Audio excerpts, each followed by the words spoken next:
The story opens with a wide aerial shot of rural Montana at dusk. Golden fields stretch endlessly under a fading sky, painted in bruised shades of purple and orange. In the distance, a lone barn stands crooked on its foundation, its red paint long peeled, roof half collapsed, surrounded by fog that moves like a living thing. As the wind picks up, the cornfields begin to sway, a soft, rhythmic motion that almost feels like breathing. The scene is calm, almost peaceful, but underneath it all, there's a subtle wrongness. The camera slowly zooms toward the barn's half-open door. Inside, the darkness seems too deep, as if swallowing light itself. A sudden sound breaks the silence, a faint howl, long and mournful. It doesn't echo like a wolf's. It vibrates, deep and guttural, filled with sorrow. Birds explode from the trees and vanish into the twilight. Somewhere in the distance, an old windmill creaks, turning as if forced by unseen hands. The camera glides lower, revealing a wooden sign hanging crookedly by one nail. Miller Farm, established 1892. The letters are faded, knotted by time and weather. Beneath it, something has scratched deep claw marks into the wood, fresh ones, glistening wet. The wind dies down. Silence stretches long and heavy. Then, from beneath the barn floor, comes the faint sound of scratching. Slow at first, then faster, then stops. A beat of silence. And suddenly, a low growl rumbles from underneath the floorboards, so deep it seems to come from the earth itself. The camera tilts upward toward the moon, now fully risen, bright, silver, watching. Something in the barn breathes back. Morning sunlight spills over the quiet Montana town of Raven Creek, cutting through a thin veil of mist that still lingers from the night. It's the kind of place that looks peaceful at first glance. A single main street lined with weathered storefronts, a diner, and a sheriff's office that hasn't seen much action in years. But behind the polite smiles and small-town charm, people talk, always in whispers. Inside Martha's diner, the air hums with gossip and the smell of black coffee. A group of old men sit in the corner booth, their voices low but steady. Their topic never changes, the Miller barn. You know, it was the wolves that took him, one says, staring out the window. No, another replies. It was what came after the wolves. The diner falls silent for a moment. Even the waitress pauses mid-pour. The legend runs deep, stories of screams echoing across the fields, of animals found half-eaten yet untouched, as if something had only taken what it needed. Some say the land itself is cursed. Others say Old Man Miller made a deal with something not human to save his dying wife, a deal that demanded blood every full moon. Kids used to test their courage by sneaking up to the barn at night. But one Halloween, 2 of them didn't come back. The sheriff searched for days, but only found torn shoes and strange handprints with claws in the mud. The town learned to live with its fear. They stopped going near the Miller property, stopped asking questions. Now, when night falls and the fog rolls in, people lock their doors, whisper a prayer, and pretend the howl they hear in the distance is just the wind. But deep down, everyone in Raven Creek knows. It's never just the wind. A gray pickup truck drives along a dusty country road, winding through the vast emptiness of Montana's farmlands. Inside, Emily Miller, 26, stares out the window, earbuds in, the same song looping quietly, something soft, almost nostalgic. Her eyes reflect both fatigue and quiet strength. She's returning to her late grandfather's farmhouse, the one she inherited after his sudden death. The family had moved away when she was a child, after her father disappeared in the woods behind the barn. Her mother never spoke of it again. The farmhouse appears at the edge of the horizon, pale, leaning slightly, its porch sagging like it's tired of standing. Emily steps out, the gravel crunching beneath her boots. The air smells of pine and wet soil. She looks toward the distant barn, half hidden by fog, its roof caved in like a broken jaw. Inside the house, everything feels preserved in time. Old photographs, dusty furniture, and her grandfather's Bible lying open on the table, pages fluttering as if breathing. Emily exhales, forcing a smile. She spends the evening cleaning, but the silence feels heavy, as though the house itself is listening. When she finally sits down, she hears something faint, a scratching, deep beneath the floorboards. She freezes. It stops. Probably rats, she thinks. just the sound of an old house settling. But when she goes to bed, the scratching starts again, slow, deliberate. 3 beats. Pause. 3 beats. Like a pattern. Like knocking. Outside, the fog thickens. The barn door creaks open by itself. And in the reflection of Emily's window, something moves. Just a shadow, crawling where no light should reach. The next night, rain whispers against the windows. Emily sits in bed, scrolling through her phone, the glow of the screen the only light in the room. The wind hums low, carrying faint animal cries from the woods. She tries to ignore it, until she hears that sound again. The scratching, this time louder, directly beneath her bed. Heart pounding, she gets up, kneeling down to listen. The floor feels cold, almost pulsing beneath her palm. Then, 3 knocks. Sharp, hollow, precise. Emily jerks back. Her flashlight flickers on. She follows the sound down the hallway, barefoot, the boards creaking under her steps. The noise leads her to the living room, where an old rug covers the floor. When she lifts the rug, she finds a faint outline of a trapdoor, sealed shut with rusty nails. Her breath fogs in the air. The scratching stops, replaced by silence so thick it hurts. Suddenly, a thud shakes the boards beneath her. Once, twice, then nothing. Emily drops the flashlight. It rolls across the floor, the beam catching something. Muddy footprints leading from the door to where she stands. But the door is still locked from the inside. She backs away slowly, whispering to herself, "It's just animals. Has to be." But as she turns to leave, a low growl rises from under the trapdoor. Deep, trembling, not quite human. Outside, thunder rolls across the sky. Inside, the old clock stops ticking. And in that stillness, a single voice, raspy, broken, whispers from beneath the floor. "Emily." Morning comes gray and heavy. Rain clouds hang low over the fields, and the barn looms in the fog like a forgotten monument. Emily hasn't slept. The whispers from beneath the floorboards still echo in her head. That one word, her name. She decides to prove it's all in her imagination. Coffee in one hand, crowbar in the other, she kneels by the old rug in the living room. The outline she found last night is still there, a perfect square in the wood. With each pull of the crowbar, the nails shriek against the floor. Finally, the board gives way, revealing a narrow wooden ladder descending into darkness. The air that rises is damp and metallic. It smells of rust and old blood. She lowers her flashlight. The beam flickers, landing on the faint glint of something below. A chain, maybe. A collar. Something animal. Her heartbeat slows, then races again as she notices symbols carved into the underside of the trapdoor. Strange markings, rough and uneven, like they were scratched in desperation. Suddenly, the wind outside picks up, slamming the front door open. The house groans, its walls creaking like bones under pressure. Emily jumps, nearly dropping her light. She forces the trapdoor shut again, hammering the nails back in. Her hands are trembling, sweat mixing with the dust on her skin. The noise stops. The air stills. But she can't shake the feeling that something beneath the floor has gone quiet, not because it's gone, but because it's listening and watching. From across the room, the family portrait tilts slightly on the wall. The smiling faces now seem different, the eyes darker somehow. Emily whispers to herself, "There's nothing down there." But the faint sound of breathing rises from below, slow and steady, matching hers. The next morning, Emily drives into town, her nerves raw. She walks into Martha's Diner, the same place where the locals always gather. Conversations pause the moment she steps in. The silence feels almost rehearsed. She orders coffee and sits near the window. The waitress, an older woman with kind but worried eyes, leans closer. "You're staying out by the Miller place, aren't you?" Emily nods. "Just fixing it up." The woman hesitates, then whispers, "You should leave before the next full moon. That land, it remembers blood." Before Emily can reply, a man in a flannel jacket, gray-bearded, eyes cold, interrupts from the counter. "Don't fill her head with stories, Martha. She won't believe him anyway." He turns to Emily.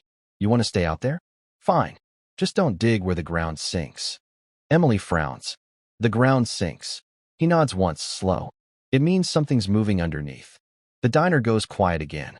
The old man lights a cigarette with shaking hands. Outside, The wind picks up, carrying a distant sound. Faint, like a howl, almost human. Emily leaves soon after, her coffee untouched. As she drives away, she glances in the rearview mirror. The old man stands at the window, watching her go, his lips moving as if in prayer. When she reaches the edge of her property, she notices it. A small patch of earth near the barn, freshly disturbed, sinking slightly. The ground really is moving. And from beneath it, the soil trembles, just once, as though something alive is waiting to rise. Night falls heavier than usual. The air feels charged, still electric.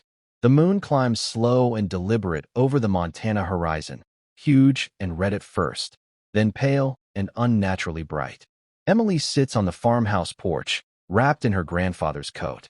Her dog, Baxter, lies beside her, uneasy, ears twitching at sounds she can't hear.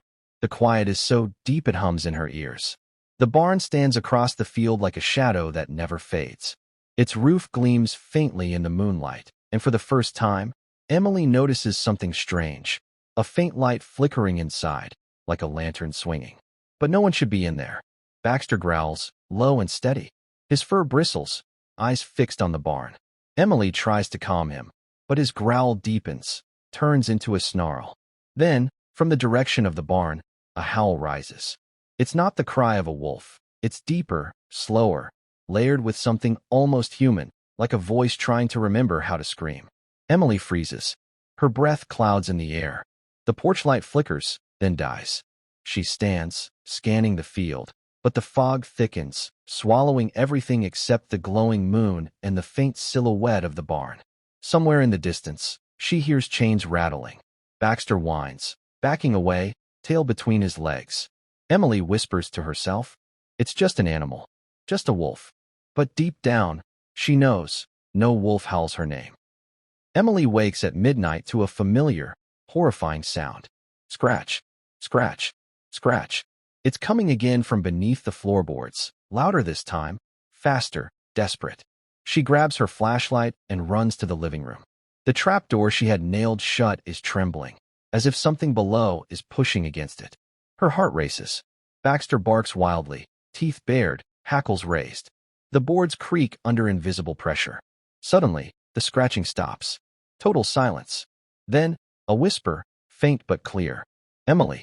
Her blood freezes. The sound doesn't echo like a voice. It vibrates, as if the house itself is speaking. The flashlight flickers and dies. She stumbles backward, reaching for her phone. No signal, just static.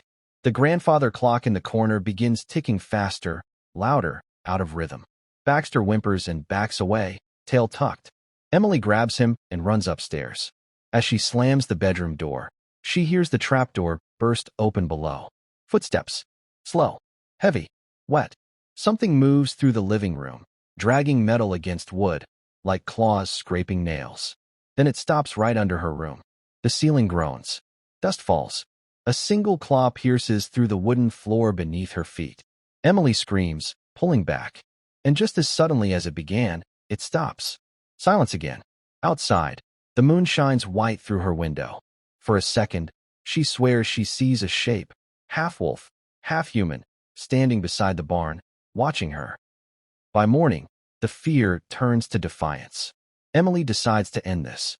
She arms herself with a flashlight, rope, and a camera. Evidence, she tells herself. The barn's wooden doors groan as she pushes them open.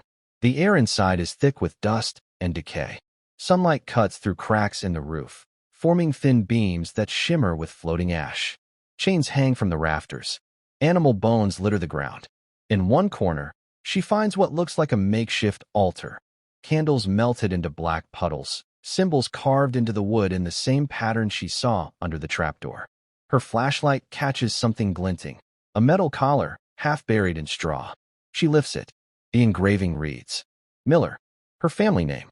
The ground beneath her shifts slightly, like something breathing underground. She kneels, pressing her ear to the dirt. There's movement, slow, rhythmic, alive. Suddenly, Baxter starts barking outside, furious, terrified. Emily rushes toward the door, but it slams shut on its own. The flashlight flickers violently. From behind her, the straw begins to move, pushed upward from below. The floorboard split. A pale, clawed hand bursts through, dragging itself out. Emily stumbles back, the light catching a face, half decayed, half familiar. A ring glints on one finger. Her father's ring. The barn quakes. Dust rains from the rafters. Emily stumbles backward, clutching her flashlight, the beam slicing through the darkness like a blade. What rises from beneath the floor isn't quite human, and not entirely beast. Its skin hangs in tatters, gray and cracked like dry bark. The spine protrudes unnaturally, every movement accompanied by the sound of bones grinding. The creature crawls forward, its breath loud and wet. Then it sniffs the air, pausing. Slowly, its yellow eyes find her. For a moment, it just stares, trembling as though confused. Then, in a deep, fractured voice, it growls her name. Emily. The sound doesn't come from its throat. It comes from everywhere, vibrating through the barn walls, through the ground, through her body. Emily's flashlight flickers, and for a second, she sees flashes, images burned into her mind. Her father standing in the barn years ago, chains around his arms, whispering to something in the shadows. She realizes the truth. The creature isn't new. It's been here for decades. The wolf lets out a tortured howl, part agony, part memory. Its body jerks, shifting between human and beast. Its jaw stretches too wide, bones snapping and realigning. Emily falls backward, her hand brushing against the silver collar marked Miller. The creature freezes at the sight of it, then releases a scream that rattles the windows and shatters the lantern glass. Outside, the wind rises like a storm. The barn door slams open. The howl that follows isn't just pain. It's recognition.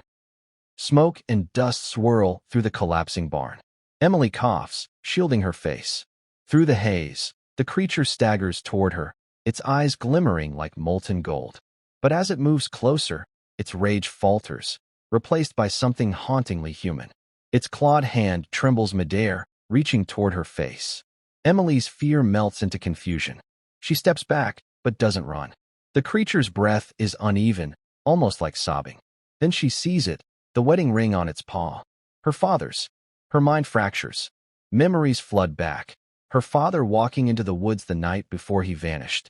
The same silver moon hanging above, her mother screaming his name. Dad? She whispers, voice cracking. The creature freezes. Its body convulses, twisting, reshaping. The sound of tearing flesh fills the barn. The wolf's face ripples, revealing glimpses of human eyes beneath layers of decay. Eily, it says again, clearer this time, filled with sorrow. Tears mix with dirt on her face. What did they do to you? The creature lets out a soft sound. Not a growl, not a howl, but a whimper. For one fleeting second, she sees her father, his face breaking through the monster's skin, eyes wet with guilt. Then, as if the recognition costs it its strength, the creature collapses. The barn trembles. Chains rattle above them. Emily kneels, trying to help, but its flesh begins to burn where the moonlight touches it. Run, it croaks. Before it takes you to. She stumbles back, heart pounding, realizing the curse isn't bound to the barn. It's bound to the bloodline. Emily runs from the barn, breath ragged, eyes wide with horror. The night air is thick and glowing under the full moon. Behind her, something growls, low, guttural, shifting. She turns. Her father, or what's left of him, is on his knees in the doorway, body writhing. The moonlight crawls over his skin like liquid fire. His bones twist, his face stretching between man and wolf.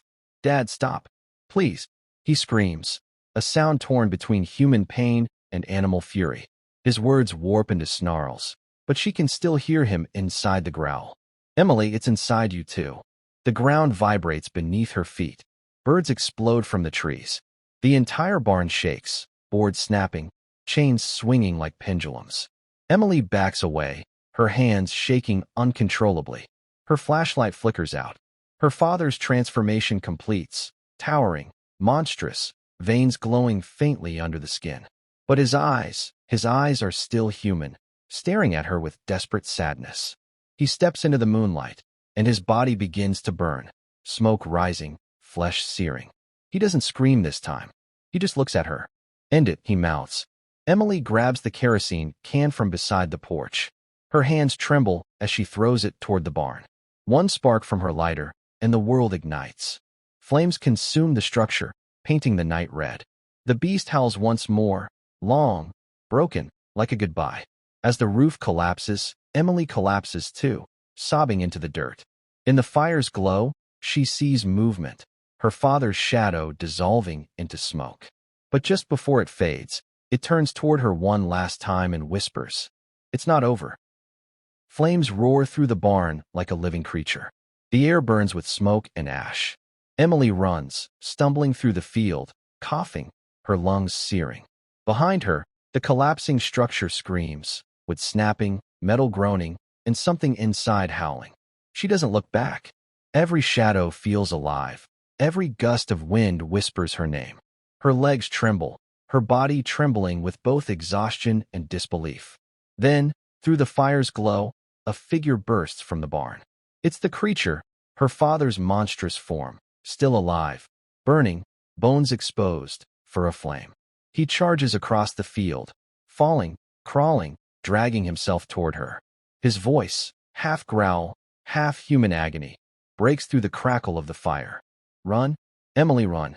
Tears blur her vision. "I can't leave you." "You already did," he whispers, before collapsing into the dirt, consumed by flame. Emily runs until she reaches the tree line, collapsing near the stream that borders the property. She plunges her shaking hands into the cold water, trying to wash away the soot and blood. But the water ripples. A reflection moves behind hers, glowing eyes in the dark. A faint howl echoes through the valley, long and mournful. It sounds like him, but layered with something else, deeper, endless. The barn burns until dawn, leaving behind nothing but smoke and silence. But when Emily looks down, she sees a smear of blackened fur stuck to her sleeve, pulsing faintly, as if still alive. By the next night, the fire is out, but the smell of burned flesh lingers. Emily walks through the ash field, stepping over charred debris. The world is silent, eerily calm. She finds her father's wedding ring lying in the dirt, melted but intact. When she picks it up, her vision flashes, a flood of memories, not hers. Her father kneeling in the barn, begging something unseen to save his daughter from illness, offering his soul to the beast beneath the earth. The whispers return, circling her, layered and cold. The blood remembers, the name never dies. Her breath catches. The curse wasn't broken. It simply moved to her. The ground beneath her feet cracks open, smoke seeping out. A distorted reflection of her own face forms in the haze, eyes glowing faintly yellow. She screams, stumbling back, clutching her chest as something burns under her skin. Veins darken, her pupils dilate, her teeth ache. "No, not me." From the fog, her father's voice whispers, "You can't burn what's in your blood." The sky darkens. The wind howls. Emily falls to her knees, fighting the change as her body twitches and contorts. Her reflection in a puddle shifts, fur creeping across her skin, fangs glinting through her tears. She lets out a cry, half scream, half howl, that echoes across the dead fields. And when the echo fades, there is no more Emily. Only the sound of footsteps in the ash. Weeks later, Raven Creek looks peaceful again. The burned Miller property stands silent. The barn reduced to black skeletons, the farmhouse boarded shut. Locals whisper that the land is cursed, but no one comes near anymore. Then, one autumn morning, a for sale sign appears in the field. By sunset, a new couple arrives, a young pair from out of state, smiling, hopeful, unaware. They explore the property, laughing off the eerie stillness. The wife notices something strange. The ground near the barn still feels warm, and the air carries a faint scent of smoke and fur. Inside the farmhouse, she finds an old photo, a girl with light eyes and dark hair, smiling faintly. The back reads, "Emily, 2025. She frowns, setting it aside. That night, the couple settles in. The wind rattles the windows, the old walls creaking like whispers. At midnight, the husband stirs awake. Scratch, scratch, scratch. He sits up, listening. The sound is faint, coming from beneath the floor. "Probably mice," he mutters, lying back down. But the scratching grows louder, sharper, then stops. The silence is suffocating. And then, From the dark beneath the bed, a low growl rumbles. Deep, throaty, human. The wife wakes just in time to see two yellow eyes blinking from under the floorboards. The camera pans outside the house. The moon glows bright and cold above the burned barn. A single howl rises in the distance, raw, powerful, and familiar. The curse lives on. Fade to black.